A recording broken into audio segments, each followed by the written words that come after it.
Hello, I hope you're having a great day. Today we're going to watch a movie called Quarantine 2 Terminal. The story begins with two flight attendants, Paula and Jenny, getting dressed and taking a taxi to the airport. During the ride, they have a pleasant conversation. Upon arrival, they board the plane and make sure they look presentable. The pilot exits the cockpit and asks for a cup of coffee. He looks pale and sick. He says he has a cold and mentions he might have caught the dog disease, since a virus is spreading among pets in his neighborhood. Jenny is in charge of helping the first passengers board.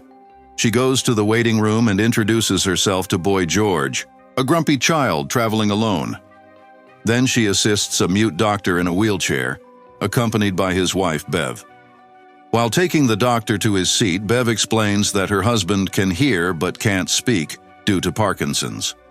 The pilot and co-pilot settle in the cockpit.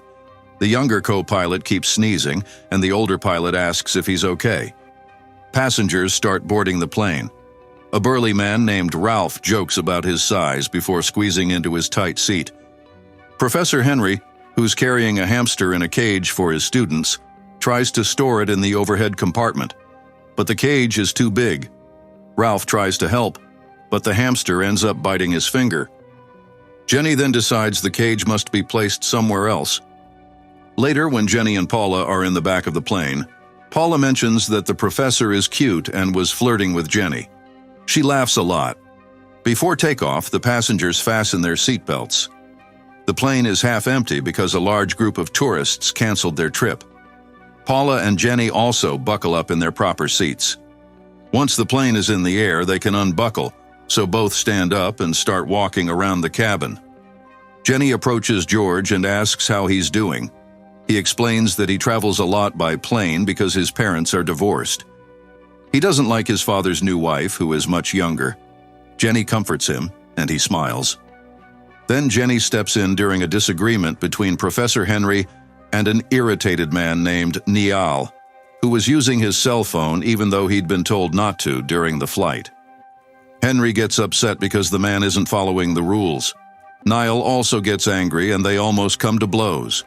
Jenny tells the professor she'll handle the situation. Henry apologizes and Jenny reassures him. Meanwhile, a young couple, Sylvester and Nika, are kissing and hugging in a way that seems inappropriate for the plane environment. Jenny discreetly tells them to stop, and they do. In another seat, an elderly woman named Louise is holding her cat while seated. Jenny tells her the cat must be placed in its carrier. Finally, Jenny approaches Ralph, who appears to be sick. Jenny asks Paula to give Ralph some water. Paula hands it to him and, on her return, tells Jenny he seems to be feeling better. Jenny then goes to Professor Henry and asks if he'd like something to drink, but he's busy watching the news. The broadcast reports a health crisis in a Los Angeles building that has been completely sealed off. This is the same building from the first movie. Henry comments that fortunately their plane is far from the city. While Jenny tends to the passengers, Ralph suddenly vomits on her. He then starts rambling incoherently and demands to get off the plane. Paula grabs a mask and tries to put it on him, but he keeps struggling. Paula tells Jenny to go clean up, as the man might be sick and contagious. No one notices that Louise's cat is licking up Ralph's vomit. When Jenny finishes cleaning herself up, Ralph suddenly reappears, runs down the aisle, and knocks her over. He reaches the cockpit door and yells at the pilots to stop the plane. The co-pilot, still sick, leaves the controls to try to restrain Ralph, while the senior pilot works to calm the passengers. Several men try to subdue Ralph, but he becomes extremely aggressive. During the struggle, he hits a young passenger on the head. After much effort, they manage to restrain him and tie him up to prevent further problems. The senior pilot stops the co-pilot from opening the cockpit door, fearing Ralph might break in and jeopardize the plane's safety. In a brief moment of calm, Ralph faints. Shyla, who reveals she is a doctor, examines George and warns Jenny to watch for signs of a concussion.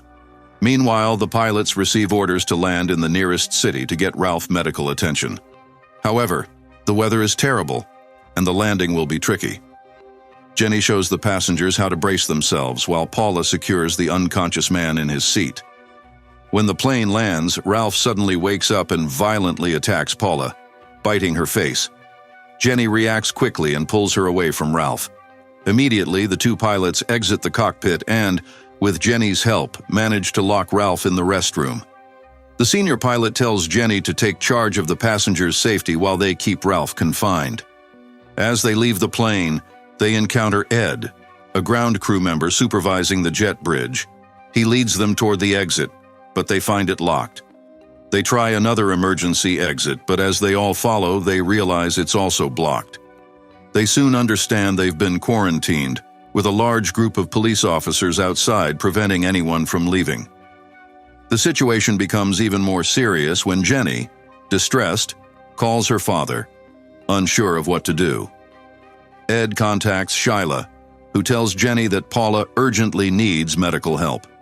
However, the doctor on board forgot his first aid kit on the plane.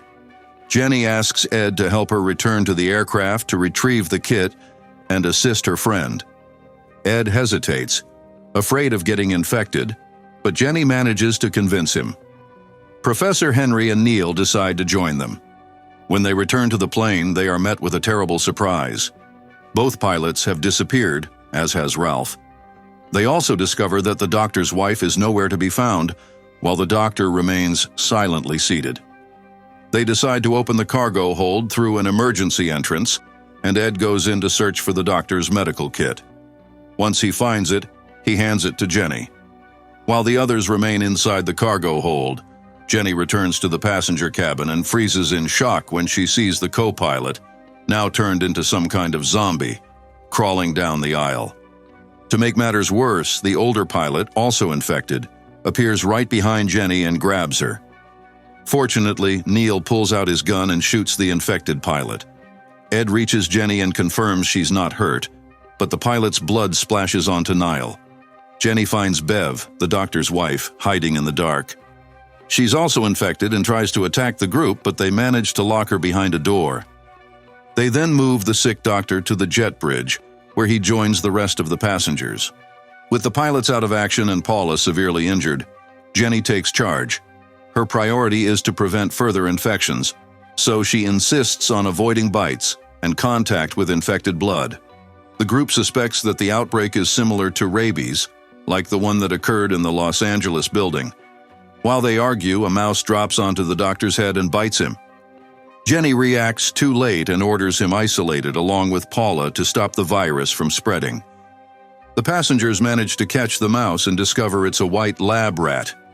George accuses Professor Henry of secretly bringing it, since he had initially claimed to be carrying only hamsters.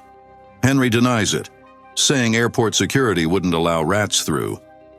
Jenny believes him and hugs him, which angers George, who accuses her of favoring Henry because she likes him. Suddenly, Ralph runs in and attacks Jenny. Henry and the others try to stop him. Ed wraps a thick wire around Ralph's neck, and with help from the group, they strangle him to death. Soon after, the police contact Ed and inform him that health officers will enter wearing protective suits to assess the situation. 4 agents enter the building and announce they will administer medication to stop the infection. They also say the doctor and Paula must be transported for treatment. Susan, Neil's pregnant wife, refuses to receive an unknown drug.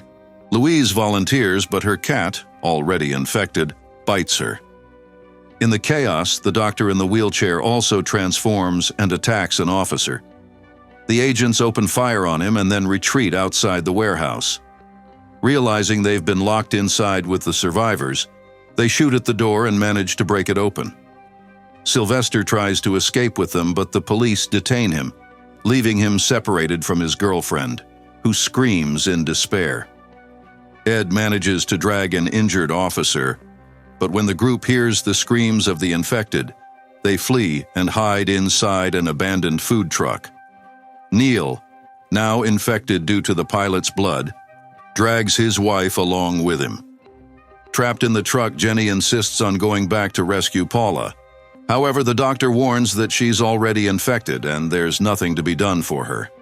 He also reveals that the supposed medicine the officers were administering wasn't an antidote. In reality, the soldiers were injecting various experimental liquids into survivors exposed to the virus, trying to find a cure. The injured soldier confesses that there is no antidote, only trial substances. He explains that a bioterrorist group created the virus in an apartment lab and tried to develop a cure using rats as test subjects. That's how the virus made its way onto the plane. Realizing there's no hope, the soldier commits suicide. The group loses all hope, but Ed suggests finding an escape tunnel. An infected person grabs him, but George activates a mechanism in the truck that crushes the creature. Outside, they find a map to locate the tunnel. Along the way, Nika is captured and the professor disappears. Jenny confronts Paula, now transformed, and kills her. In the office, they search for the map.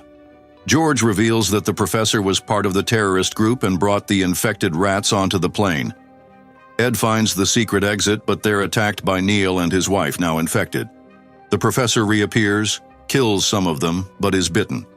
George finds a vial in the professor's suitcase, and the professor threatens him to get it back. Ed tries to intervene, but is killed.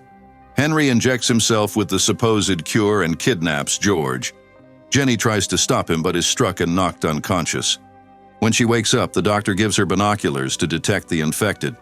Jenny discovers he's been bitten and decides to sacrifice himself so she can escape.